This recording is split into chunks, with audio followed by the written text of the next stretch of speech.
Olá, saudações, sejam bem-vindas, sejam bem-vindos. Vamos finalmente terminar nossa releitura de O Encontro Marcado, Fernando Sabino, certo? É uma obra assim, que vai se adensando, né? É um romance de formação que lembra muito o retrato do artista quando jovem, do James Joyce, né? Então é um romance modernista, 1956, e é uma obra que lá no início falava de puxar angústia e no final termina em angústia, né? É um livro assim que depois da segunda parte, né? Ele vai se adensando e tudo aquilo lá que era apenas imaginário, os problemas eram imaginários, né? O adolescente lá puxando angústia no parque, né? Na Praça Liberdade, em Belo Horizonte, né? Começa em Belo Horizonte. Depois vai complicando mesmo e realmente se torna um problema existencialista mesmo, né? Só que aqui a solução é pelo existencialismo cristão, né? Porque no final ele vai, na última cena, ele vai para um mosteiro, né? Ele reencontra um daqueles amigos, né? Lá no encontro marcado, ele, o Mauro e o Eugênio, né? No ginásio, no último dia de aula, marcam ali, ó, daqui a 15 anos nós vamos se encontrar aqui e tal, e só vai ele, né? Só vai o Eduardo Marciano. Depois, no final, ele vai descobrir que aquele monge que ele fez amizade lá é o próprio Eugênio. É com você que eu tinha encontro marcado. E aí ele fala que vai com uma viagem, já que ele vai entrar para o mosteiro. Então, deu spoiler final.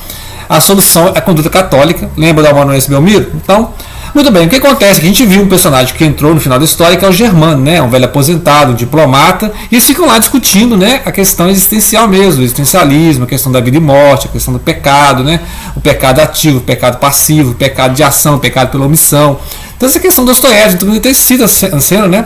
De ele fala assim, olha, eu li um romance que acha Dostoiévski, em que numa cena em que tem dois irmãos, né? O irmão que apronta muito, o irmão que quer ser santo, e aí o padre dá a bênção ao irmão que apronta muito, né? Que a gente sabe que aí quem que é? A gente está lendo lá, relendo, né? Os irmãos Karamazov, e é a cena que está o Dmitry, o Ivan e o Alyosha, né? Diante do padre, lá o Zósima, e aí o Zósima abençoa o Dmitry, que fala, né? Eu sei que você vai sofrer, né? Então é essa questão. Então o Germano ele se curva diante, né, do Eduardo, que sabe, você vai sofrer, né? Então ele vai sofrer, porque o casamento vai de mal a pior, né? Esse casamento que começou bem, assim, né? O Eduardo tentando entrar na vida da esposa lá, que é a Antonieta, mas não tiveram filho, né? Em um momento aqui vai parecer que ela está grávida, que parece que começou realmente a gravidez, só que aí tem um aborto espontâneo, perde a criança, né? A relação dos dois não é muito boa. E aí o Eduardo começa aquelas vidas boêmias, muita bebedeira, muitas mulheres, né? Começa a ter flertes, affairs, começa a traição, né? Então é esse problema sério aqui, que aí ele é um cara católico, né? Sim, fica aquelas questões existenciais, mas ele é um cara católico. E aí, enquanto os amigos dele estão indo para bebida, para farra, aí não tem nenhuma culpa, porque eles estão nem aí, né? Não estão preocupados com nada existencial, eles não têm nenhuma crise existencial. Ele é aquele cara que vai para farra, vai para bebedeira e depois fica com um complexo de culpa, né? Fica ali remoendo aquilo horas, né? Então ele carrega uma culpa a lá Dostoiévski, né? Crime e castigo. Crime e castigo, ele comete um crime e o castigo é o próprio remorso, né? A própria culpa. Então ele fica ali, então para abafar a culpa ele bebe mais, né? Como diz o outro, né? Para afogar a ressaca ele bebe mais. Então é essa parte do livro, né?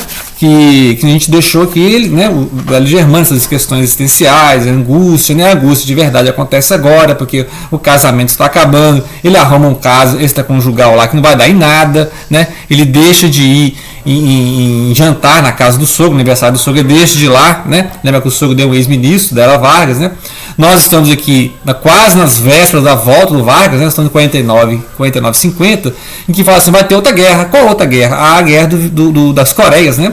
Ela vai ter as guerras da Coreia, em que os americanos depois, né, em plena Guerra Fria, em outra era, porque aqui inclusive vai vir um concretismo, né? Tem uma cena aqui que ele vai em BH, ele encontra lá o Mauro, trabalha com, né, fazendo raio-x, encontra o Hugo, que é um professor, cercado de alunos lá, a nova juventude, né? E ele fica lembrando a época, né, lá no início do livro, que eles eram essa vanguarda literária, né?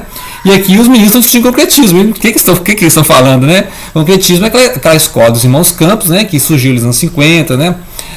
Tinha uma Nós Grandes, né? Revista. Então a questão do Paideuma, né? Aquela releitura dos clássicos, né? E a questão do concretismo é a questão do Dickens nos anos 50, né?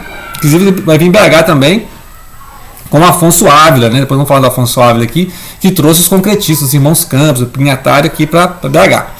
Muito bem, então aí ele vai, né, ele vai nessa crise aí, vai, né, e vai acabar o casamento mesmo. Vai acabar o casamento mesmo, né? Tem a cena aqui que ela fala assim, não vá pra noite, né? Não vá sair, vamos conversar. E aí acaba o casamento, ela vai embora, né? Vai morar lá com o ex-ministro, depois o ex-ministro vai, quando o Vargas voltar, né? O Vargas vai voltar, esse ex-ministro vai ser embaixador lá na Europa, né? Então é outra vida. A Antonieta não aparece mais na história, né? Mas aí, enquanto ele está lá com a Antonieta, tem uma vizinha lá que visita, né? Uma vizinha tal de Neuza que visita muito, né? Faz amizade lá com a Antonieta. Só que o Eduardo não acha uma boa ideia ter um adolescente dentro de casa, né? Mesmo na amizade lá. Porque a ideia da tentação, lembra? Né? Ele é um católico, ele pega mal, né? Tal. Só que depois da separação ele vai reencontrar essa vizinha e vai ter lá um caso, né? Não vai dar certo, porque também é outra mentalidade, outra geração, né? E aí ela vai ficar grávida. E aí vai ter todo aquele drama, né? Se vai ter o filho ou não. Porque você vê, com a esposa ele não conseguiu ter o filho, né? Com a esposa ele não conseguiu ter o filho. E agora com um caso, né? Um caso assim, nem é mais casado, né? Tá assinando divórcio e tal. E aí ele tem esse caso e agora ele vai ter o filho, né? E aí todo esse drama do aborto, né? Da questão de deixar viver, né? Então ele fala que o pior é não viver, né? Não deixar de nascer, porque aí você não vai experimentar a vida, né? Então dentro dessa questão e acontece o aborto mesmo, porque ela desespera, né? E fica tem uma parte dramática que é justamente isso. Todos aqueles problemas que ele imaginava quando era adolescente, ele vivenciou. Né? Por exemplo, o caso lá, sempre aquele caso do hotel, que ele foi lá, né? Tava num hotel e um corpo caiu, né? Uma dona se jogou lá do andar acima, ele foi uma das testemunhas, né? E aí como ele apareceu no testemunho, foi um dos primeiros a aparecer, e depois começou, né? Começaram como é que é a notícia dos fake news, né? Começaram a associar ele ao crime, né? Como se ele estivesse com a mulher, só porque ele estava no mesmo prédio, no mesmo hotel, né? Ele um andar abaixo do dela. E foi lá e viu, né? Por acaso ele estava acordado e viu ela caindo e tentou ajudar, para você ver, né? E aí esse caso volta e meia aparece na história, que eu falei, eu acho que isso é uma coisa biográfica, né? Porque tem umas coisas meio, deve ter acontecido com ele, né? Igual a questão do exército, né? Que ele serviu o exército lá em Juiz de Fora. Né? Igual tá uma cena que ele dá em Juiz de Fora, tá no trem e vê aquelas namoradinhas lá do início da história, né? Aí já é uma senhora casada, 3, 4 filhos, né? Então tem essas cenas que vão voltando, né? Então essa cena do hotel vai e volta, né? Volta e meia eles abrem esse caso, né? Quem que derrubou a mulher adulta? Né? Então umas coisas assim que. E aí tem o homem do smoking também. Várias partes da história acontece o homem do smoking. É um homem que aparece na história do nada, geralmente meia-noite, num bar, né? Ele tá bêbado, o tempo para, você vê as coisas assim meio pirandela, né? Ele até fala, isso é pirandela. Que é umas coisas assim de realismo mágico, de surrealismo que acontece na história. Por exemplo, que esse cara fala, nós vamos nos encontrar novamente. E né, que acontece? Toda hora que está bêbado, um momento de angústia, né, se indagando sobre o romance que ele nunca escreve. Ele é um especialista na arte de fazer romances, né? Fica publicando no jornal artigos sobre a arte de fazer romances, mas nunca escreve romances, né? Vai escrever esse romance, né? E aí esse cara aparece e aí o cara fala, eu sou a única ponte com você, o escritor. Mas que escritor? O escritor que está escrevendo a sua vida, né?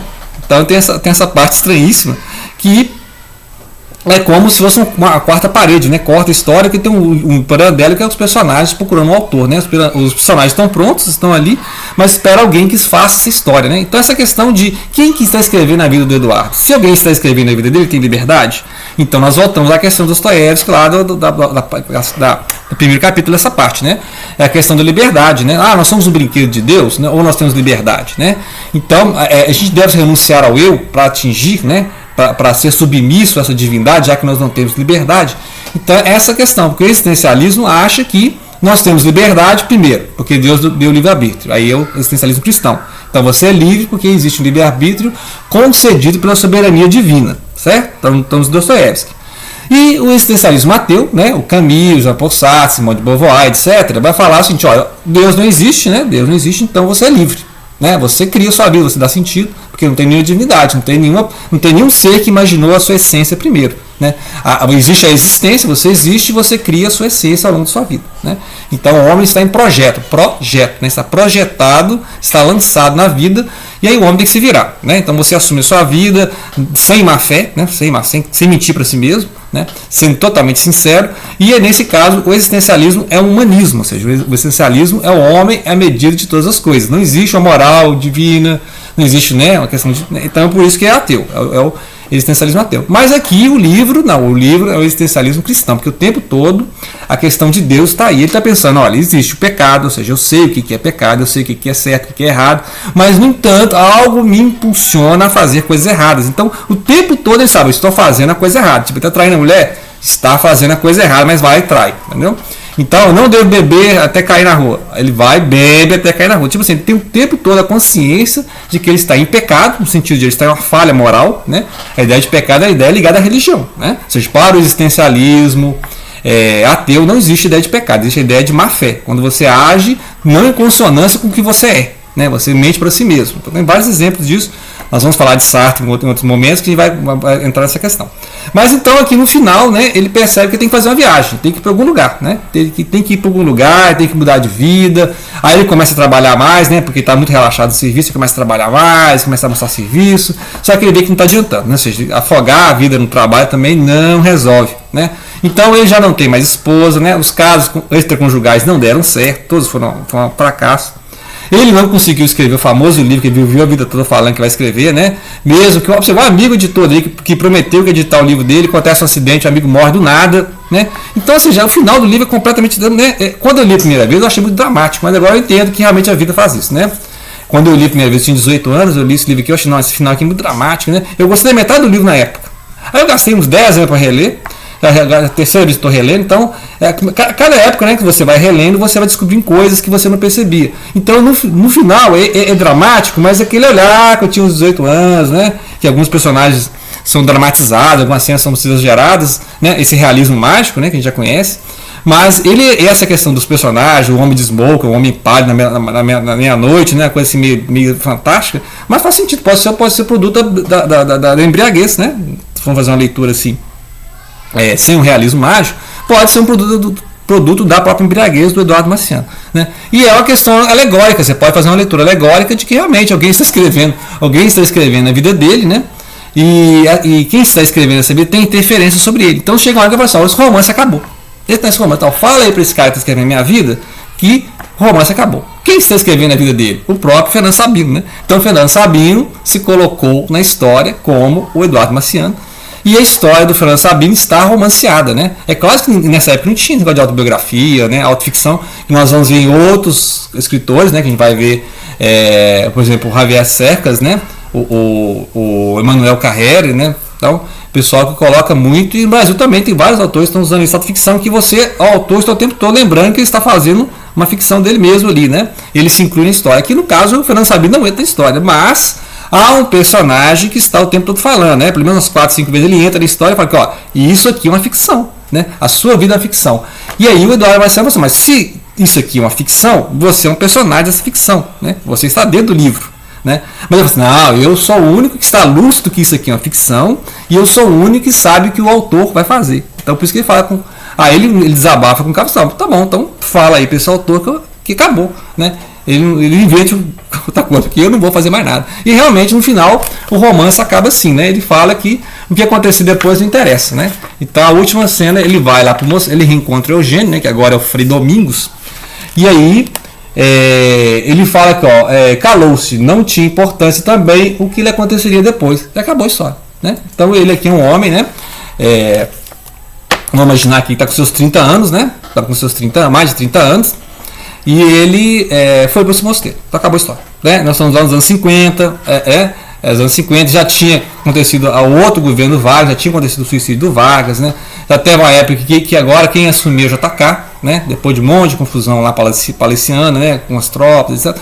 JK, e aí vai ter a Brasília, né? A famosa Brasília, que é a construção da nova capital, né? Então você vê, então é um período de transição.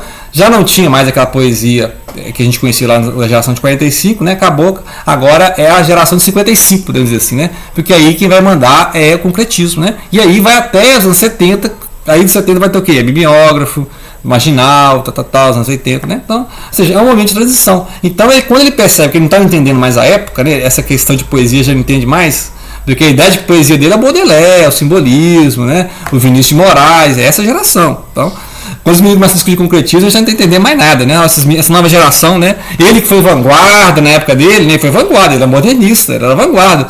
Agora, para os concretistas, né? Para os concretistas, o modernismo já é ultrapassado. Não, esse concretismo já está ultrapassado, né? Então isso aí fica a dica, é um livro assim, que cada vez que você lê, você vai ler e reler, você vai descobrir coisa nova. Eu sempre, né? Terceira vez que eu estou aqui relendo e estou descobrindo coisa nova, né? Mas é interessante dar umas leituras do Dostoiévski, porque realmente tem muito Dostoiévski aqui que na época eu não tinha percebido, agora relendo, né? Fica aí a dica, então, né? Grande obra, fantástica, né? Nesses 100 anos aí do nascimento do Fernando Sabino, ok? Então, grato pela atenção e não deixem de compartilhar.